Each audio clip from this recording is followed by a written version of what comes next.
sebagaimana kita maklumi bahwa ada 3 persoalan yang selalu dihadapi oleh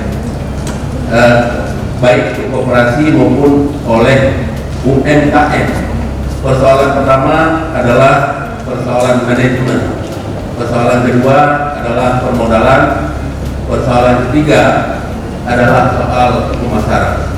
Ini yang paling besar dihadapi oleh para pelaku usaha koperasi dan mereka. Dan tentu diharapkan di era digital ini kita sudah waktunya para pelaku koperasi dan UMKM ini masuk ke era digital, harus mempunyai kemampuan membaca teknologi dan juga kemampuan untuk memanage daripada koperasi dan UMKM ini dengan sebaik-baik. Kemudian di sisi permodalan ini sepertinya sudah mulai teratasi.